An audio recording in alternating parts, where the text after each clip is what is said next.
today's video ay magbubukas tayo ng mga pangmalakasang t-shirt. Sobrang tagal ko tong inintay mga kainsan, kaya hindi ko na rin patatagalin. Sobrang excited na ako, halos isang buwan itong inantay. At ngayon nandito na sa aking harapan, bubuksan ko na. Ang expect ko dito ay sana sulit yung makuha natin ng mga t-shirt at branded luxury brand. Sana mas maraming luxury brand at vintage dito. So yun, hindi ko na patatagalin, buksan na natin. Mga kainsan, wag po kayong aalis, sipatin natin ang lahat ng laman ng t-shirt ko. Yan. And then, junting.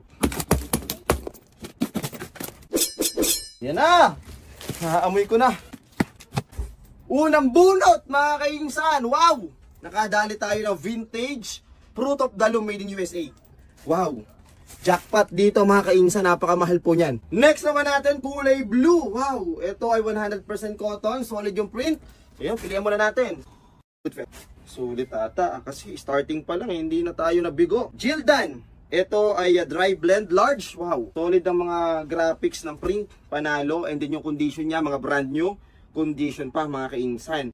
Okay. Naku po, mukhang ano rip and dip. Uy, ito yung pusa na naka-bad finger. Yung pusa na to.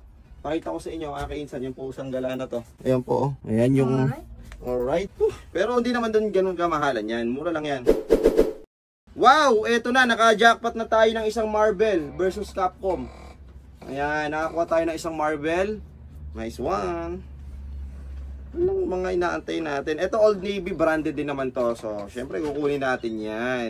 Yan ang mga kinukuha natin. Mga branded, luxury brand at vintage, streetwear, cartoon t-shirt, cartoon print, bulletin. Pwede na. Kunin natin, sige. Dami nito mga kainsan, so ipeplex ko na lang sa inyo yung makukuha natin pamalakasan. So yun mga kainsan, kung gusto nyo mag-avail ng box, pwede naman i-PM nyo lang kami dito sa aming page. So yun, dapat mga kainsan, handa ka mag-take ng risk sa kukuha natin ng mga bundle. Hindi kasi lahat ay good, hindi rin lahat ay mga branded. So may mga damage din yung iba, may mga luma. So yung kailangan lang dito, magaling kang mag-assort. Alam mo yung mga matataas na presyo, alam mo yung murang presyo. Okay, so kung may nakuha ka naman na alam mong mamahalin, tatabi mo lang yon, yun yung mga pambenta mo. Doon lang tayo babawi sa mga branded, vintage at mga streetwear.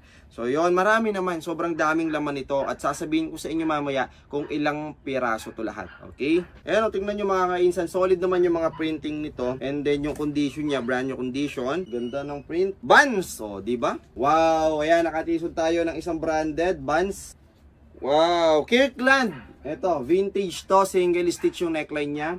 Kirkland medium, plain black. Pwede nyo patatakan, napakaganda ng tela. Uy, black again na plain. Kirkland again, dalawa. Medium din mga kainsan. So maganda kasing tatakan talaga yung mga ganong original and quality na t-shirt. Okay? Para sulit naman yung itinatak nyo mga kainsan. Ano? Maganda yung tela ng t-shirt. Okay, Gildan.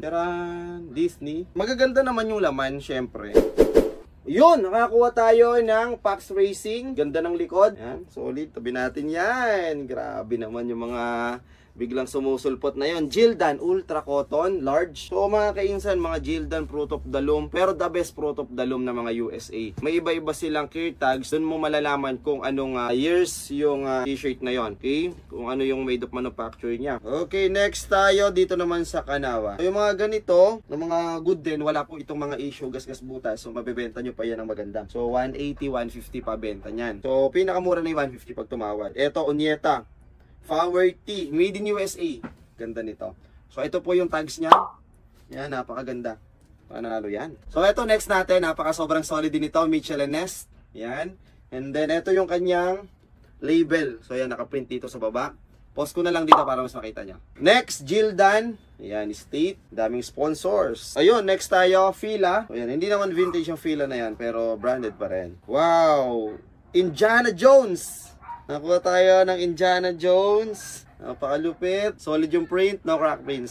Brand new condition. Next. Uy, Majestic. Grabe. Itong ganda nito. Ayan, Romero 24. Ganda, Blue Jays. Majestic. Ayan, meron siyang key tags. Solid. Meron siyang hard tags. Ganda, single stitch neckline. Pwede ko na benta ng mga 1... Ay! Grabe. Nasa ilalim pala, guess. Ayan, kahit sa katumingin. Grabe, guess. Napaka sobrang solid. Ayan, nakakuha tayo pang malakasang brand. Next. Naku po, Nike SB. Ganda nung tela. Nike SB dry fit. Uy, made in USA. Vintage na naman. Grabe, ang daming vintage. Made in Mexico. Wow, Space Jam. Ayan, napaka solid. Tie-dye shirt. Grabe, napaka sobrang dami yung pagpipilian. Jildan. Solid yung laman, napakarami. Uy, naku po, ang ganda nito. Diesel Denim Division. Meron siyang hard tag. Napaka sobrang solid din po nung mga hindi masyadong branded, yung mga Jildan, mga Fruit of the Loom. Napakaganda rin po ng condition nila. Next, Corona Extra. Ganda ng print. Solid yung graphic niya sa likod. Wow, Harley. Printed tag Harley. Ganda naman, ha. Oy, Peanuts! 2022 nga lang. Pero pwede na. Yan, nakakatayong Peanuts. Printed tag din siya. Mga kaisan, meron pa tong part 2. May mga in-order pa ako. So, 2 box pa in-order ko. So yan, abangan nyo po yung next unboxing natin. Okay, Old Navy. Ito yung maganda sa print ng Old Navy. Pati yung tela po. Sobrang dami ko nang nahawakan, nakitang Old Navy. Pero ito yung the best. And then meron din siyang logo ng Old Navy rito. Sick News Summit. Napakaganda po ng graphic. Solid, hindi siya nagpiprint, hindi siya nagka-crack. Old Navy again. So, 2002. Vintage na yan, 2002, United States. Wow, grabe, champion. Panalo talaga, mga kainsan. Champion yan. Okay, Cougars ba? Tama. Nakakuha tayo ng Champions Cougars. Paganda niyan, solid. Meron siyang logo dito sa kanyang manggas. Malulupit yung mga nasa ilalim. Grabe, Nike. Okay, big swoosh Nike. Panalo na rin tayo dyan. Jildan. So ito, maiinggan niya kayo dito magbukas. Kung nag-iisip kayo ng bagong business nyo, gusto nyo magbukas ng ukay, gusto nyo na lang mag-online selling ng mga t-shirt, kikita kayo dito. Ako na nagsasabi sa inyo, ito ang buksan nyo. Okay? Medyo may kadiin na lang na konti yung presyo, pero pwede na kayo makipagsapalaran. Nike. At mga kainsan, hindi lang naman ito yung mga laman yan talaga. Hindi naman ganyan lang yung branded. Minsan nagkakabaliktad. Mas marami yung branded, mas marami yung vintage, konti lang yung mga Jildan, mga Hanes, ganon. Pero goods na goods. Wala pa ako nakikitang damage talaga. Wala pa ako nakikitang damage, panalo. Next, Nike again, small. Ayan, Hoopest. Grabe. Maganda yung condition nila, promise. Ito yung mga talagang slightly used lang. Wow, Nike again, just do it. Just do it. Gawin mo na, mga kainsan. Huwag mo nang pagplanuhan. Gawin mo agad pag gusto mo. Ito magandang pagka-gray. Dark gray lang siya, and then yun lang, mga apparel. Pero the best yung mga apparel, canvas na yan. Gaganda rin ng tela. Kung pang araw-araw pang bahay, napakaalisangan ngayon. Mas gugustuhin ko na magsuot ng mga Hanes, American Apparel. Okay, mga Jildan din, magaganda. Grabe, solid yan. Makinis, walang damage. Ayan, baka may matipuan po kayo, mga kainsan. Pwede nyo na i-comment dito kung ano yung nagustuhan nyo. And then, pwede naman kami mag-send sa maaari nyo magustuhan. Pwede po yan. APM is the key. Screenshot mo lang. Medyo babagalan ko na lang ng konti para makuha nyo po yung screenshot. Okay, or ipopost nyo na lang pag masyado tayong mabilis. Next, Tiger. Pero solid yung print, hindi Tiger. Grabe naman yung laman nito, napakarami, hindi na ako natapos. Meron din siyang tansya ko dito, 200 piraso din po yung laman nito. Next, uy, pangatlo na tong Kirkland na to na medium. Okay, pang uniform po, pwede nyo printan. Ang ganda po ng tela ng Kirkland na yun. 3 ganong kulay itim po na medium po yung nakuha natin na Kirkland. Baka may pang-4, pang-5 pa. So, huwag po kayong aalis. Okay, pwede nyo i-PM po yun, ha. Pwede nyo nang i-mine yung 3 na Kirkland na yon na black. Mura lang po yun. Grabe, meron tayo nakuha ang Inuyasha 2009 XL. Inuyasha. Woof! Nakakapalambot din sa dami. Grabe. Pero hindi siya yung sobrang maamoy. Pero syempre, lalaban pa rin naman natin to. Yung mga kinuha ko, binukod ko sa gawi dito, mga ano na yan, 200 to 500. Yung vintage naman po, pwede nyo ibenta yun ng 700 to 1K. Ganun po benta ng mga vintage. Kaya bawing-bawi po kayo pag nakakuha kayo ng vintage. Sa vintage naman, nakadepende naman po yan sa edad or kung gaano katagal na yung t-shirt. Okay, syempre mahal yung mga 80s, 90s, lalo na yung mga band shirt. Napakamamahal, grabe. So, yun mga kaisan, hindi ako ganun ka-expert sa mga pagdating sa mga vintage. Meron lang akong konting nalalaman. Pero mas kabisado ko yung mga branded, luxury brand, ayan. Alam natin yan. Uy, grabe. Fruit of the Loom. Ganda rito. Ayan. Ito yung kanyang hard tag. Yan yung date. Solid yan. Nakuha natin na yan. Fruit of the Loom. Napakaganda ng tela. And then, single stitch. Ito yung stitch niya. Tcharan! Next, George. So yun, nakakadalawa pa lang ang Fruit of the Loom. Pero yun, may bebenta ko naman na maganda yun. Minsan mga ka-insan, kung ano pa yung medyo luma, kung ano pa yung medyo pangit, yung pa yung mahal na bebenta. Para sa mga collector po ng mga vintage, ano? So, kaya believe ako sa mga nagbebenta talaga ng vintage. So hindi basta-basta po na ibebenta rin yung mga vintage na mamahalin. Lalo na kung hindi ka pa naman din ganun kakilala sa pagtitinda ng mga t-shirt na vintage and mga mamahaling mga t-shirt. Kailangan mo pang sumali sa mga auction para makabenta ka ng mga mamahaling mga vintage. So yun, ipunin mo lang. Hindi naman babaho, hindi naman po maluluma yan. Basta naka-preserve lang po sa inyo. Ayan, next, All Stars. Mahal din natin itong nabebenta. Ganda yan, All Stars. And then, Good Life. So dito meron siya. Zara. Ayan, Hanging Los Angeles. Wow, eto na naman. Gildan. Ultra Cotton. Maganda yung tela. Okay, meron ito heavy cotton. So kinukuha ko yan, mga ganyan. Next, Hunter x Hunter. Sa mga ano diyan, may hilig po sa mga cartoons print. So ito po yung the best para sa inyo. Cartoons, may mga band shirt din dito sigurado. So halo-halo na po ito. Meron tong branded, cartoons, mga vintage, and then yun nga yung mga luxury brand meron din naman. Kamukha yung mga nakuha natin kanina na Tommy, RL, tsaka yung Diesel. Yun, mga mamahalin yun. Avengers. Grabe. Ang lambot ng tela niya. So, pagka po kasi hindi magandang klase na t-shirt, magaspang po. Tapos parang makati sa katawan. Ito hindi. Wow! Team Apparel. Giants. Nakakuha tayo. Team Apparel. Okay, medium siya. Oh, grabe. Big swoosh. Nike. Kaso pang babae siya. Yung style niya po yung loose na pang babae. Big swoosh. Paganda. Meron siyang hard tag. Bumabawi sa huli So, ang ganda po. Ang ganda ng laman. Itong laman na to, recommendable to para sa inyo mga kainsan. Ano? Pwede nyo pong itry. Nasa sa inyo yan kung susubukan nyo po. Pwede po kayo makipagsapalaran. Wala naman pong tapon. Meron man sigurong may mga dumi, pero at least wala pong damage. Next natin, bookstore. Ito yung kanyang hard tag. Oh, Kirkland. Kirkland Signature Medium. Plain lang siya, plain white. Next, ayan, nakakuha din tayo ng Guess. Smart Guest. Ganda. Sabi natin yan. Grabe yung pumantay po. Pantay na pantay po yung mga branded and then yung mga pang sale natin. Gildan Ultra Cotton. So yun, patapos na tayo mga kainsan. Konti na lang to.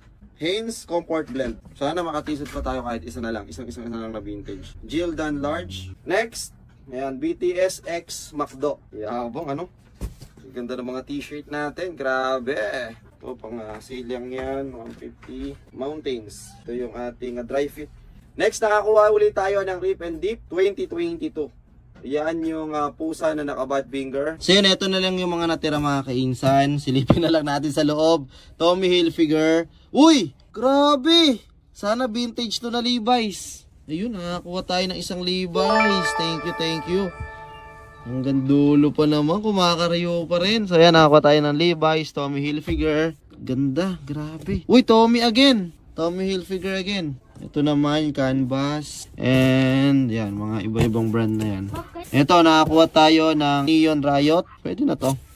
Cartoons. And then, yan. Oh, all goods. So yun mga kaisan, tapos na po ako mag-assort. So yun, naitabi ko na yung mga branded at yung mga pang-sale natin. So yun, hindi pare-parehas tayo ng mga diskarte sa pag-assort. So yun, merong iba na minsan hindi na ina-assort. Isang presyo na lang. Pag yung arrival 200 all items, pwede rin to. Kikita ka rin dito. Pag yung arrival 200. Ang problema lang dito, sa 200 mo na all items, syempre makukuha lahat ng mga branded, yung mga ganda.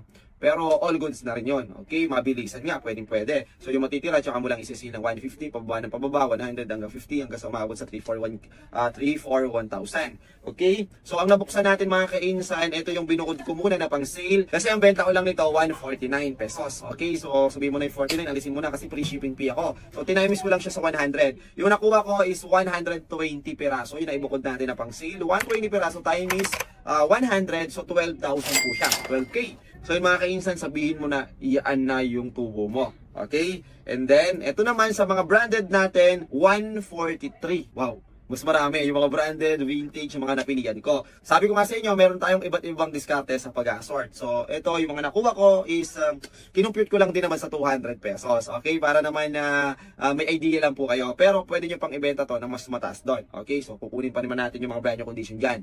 Okay? So, ito 143 times 200, 28,600. So dito pa lang halos bawi mo na yung puhunan mo. Okay? And then yung kita mo na lang yung 12K. Pero kung mas magaling ka magbenta, kaya mo ibenta ng 300, 400. May mga alam ka sa mga vintage, branded, mga streetwear or mga luxury brand, mas kikita ka talaga ng mas maganda. So ito, kung kikita ka na malinis dito talaga ng mga 10 to 15,000. Okay, sa isang box na to. So yung kaisan, baka ito na yung magandang opportunity para sa'yo. So itry mo lang. Okay, online mo sa bahay mo.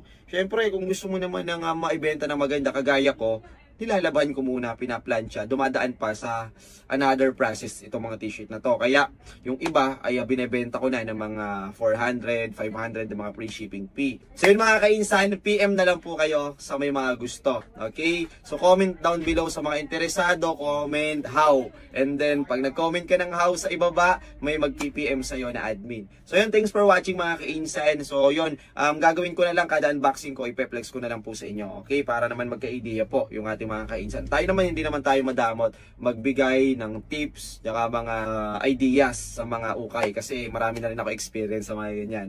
Thanks for watching. Don't forget to like, follow, and share. Ingat pa rin palagi. God bless. Bye-bye.